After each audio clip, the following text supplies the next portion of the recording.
मीरापुर उपचुनाव के लिए प्रचार के दौरान शनिवार को पूर्व केंद्रीय मंत्री संजीव बालियान ने बिरादरियों के ठेकेदारों पर जमकर भड़ास निकाली। उन्होंने छछरौली गांव में एक जनसभा को संबोधित करने के बाद मीडिया से बात करते हुए कहा कि जब मेरा लोकसभा का चुनाव था उस दौरान भी बिरादरियों के ठेकेदार सक्रिय हो गए थे। उन्होंने छोटी छोटी पंचायत कर भाजपा को वोट न करने और समाजवादी पार्टी को जिताने के फरमान जारी कर दिए थे। अब ये ठेकेदार मीरापुर में सक्रिय हो गए हैं। ये सभी पेड ठेकेदार हैं और जब चुनाव आता है तो इन्हें संविदा कर्मी की तरह नौकरी पर लगा दिया जाता है। मीरापुर की जनता को इनसे बचकर रहना होगा।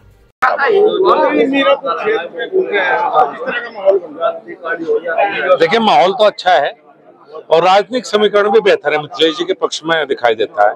ये है कि लोगों में उत्साह सा हो जा, क्योंकि जब भी उपचुनाव आता है तो पोलिंग परसेंटेज की एक समस्या रहती है। तो मन से तो सब तैयार है राष्ट्रीय लोकदल भारतीय जनता पार्टी गठबंधन को वोट देने के लिए।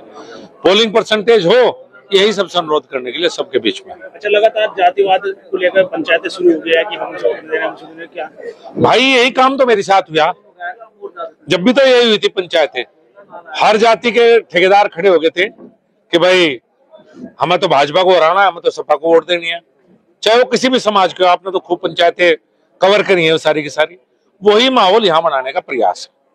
अब वे ठेकेदार वहां से तो भाग गए मुजफ्फरनगर लोकसभा से। तो चुनाव के बाद ना सहारनपुर में दिखाई दे रहे, ना कैराने में, ना मुजफ्फरनगर लोकसभा। जितने ठेकेदार थे, अब वो ठेकेदारों को दोबारा जगह मिल गई। पेड़ है सब ठेकेदार, ये सब संविदा कर्मी की नौकरी पे हैं। जब इन्हें बुला कर लगा लिया था नौकरी पे, जब चुनाव आवे। तो यही लोगों के बीच में कहना, भाई इन ठेकेदारों से बचकर हो। ये जो बिरादरी के ठेकेदार हैं, ये किसने बनाए हैं अध्यक्ष? हमारी तो समझ में नहीं आया। 100 संगठन बन रहे, 50 संगठन के राष्ट्रीय अध्यक्ष मुजफ्फरनगर में। कोई किसी जाति के नाम से संगठन बना, कोई किसी। ये सब समाज को दिग्भ्रमित करने की चाल है। ये हमारे अंदर तो फूट डलवाना चाहते हैं, अपने अंदर कहीं जाति की बात नहीं करते। तो सर्व समाज से यही निवेदन है, भाई जाति को पीछे छोड़ो। एक जाति के साथ तो कोई गांव का प्रधान भी नहीं बन सकता। कोई बन सकता तो बताओ।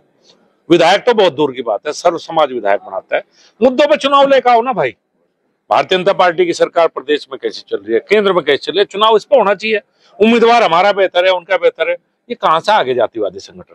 भाई इन जातिवादी संगठनों को इस जिले से बाहर निकाल कर गंगा जी में फेंकना पड़ेगा।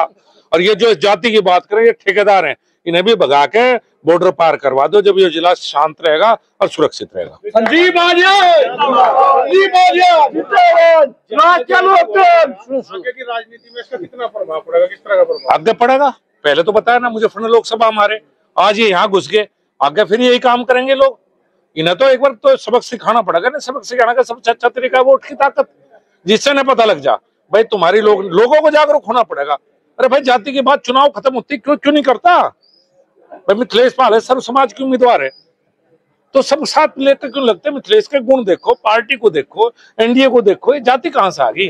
स्नान मेला है वो इस बीच में चुनाव को प्रभावित करे। इससे जो विपक्ष है यानी समाजवादी पार्टी के लोग काफी उत्साहित नजर आ रहे, खुश नजर आ रहे कि हिंदू वोट गंगा स्नान में चली जाएगी और हम चुनाव जीते। उनके उत्साह को तोड़ देंगे हम। 13 तारीख को सब गांव में रहेंगे। जो चले भी गए वो भी सुबह वापस आ जाएंगे। कोशिश करेंगे 13 की शाम को चले, और हम भी साथ चलेंगे। मैं तो हर बार गंगा स्नान में साथ रहता हूँ, इस बार हम साथ चलेंगे। हम भी इस चाल को उनकी समझ गए हैं। उनका काम ही कुछ नहीं, गंगा स्नान का बहाना है। और दूसरा है जातिवादी संगठन में जो तैयार कर रखे, जो उनके पेड़ लोग हैं, वे दोबारा मैदान में आ गए। वे उनके द्वारा ही इस तरह की हरकतें करना चाहते हैं। इसका जवाब जनता को इस बार देना है। अच्छा, भाजपा और आरएलडी संगठन के लोग हैं, कुछ अभी निष्क्रिय नजर आ रहे हैं, उनको लेकर क्या कहना? नहीं, सब सक्रिय है भाई। ऐसा कुछ नहीं, सब अपने अपने काम में लगे हुए हैं। कोई कहीं है, कोई कुछ काम कर रहा है, कोई संगठन का काम कर रहा है, कोई जनता के बीच में। बढ़िया कोऑर्डिनेशन है, बढ़िया उम्मीदवार है। इससे बेहतर समीकरण नहीं हो सकता। हर न्यूज अपडेट के लिए डिस्क्रिप्शन बॉक्स में दिए हुए लिंक से ज्वाइन करें रॉयल बुलेटिन का व्हाट्सएप ग्रुप और पाएं हर खबर सबसे पहले अपने व्हाट्सएप पर। अपने आसपास की खबरों के लिए सब्सक्राइब करें रॉयल बुलेटिन और इस वीडियो पर कमेंट के जरिए अपनी राय देना ना भूलें।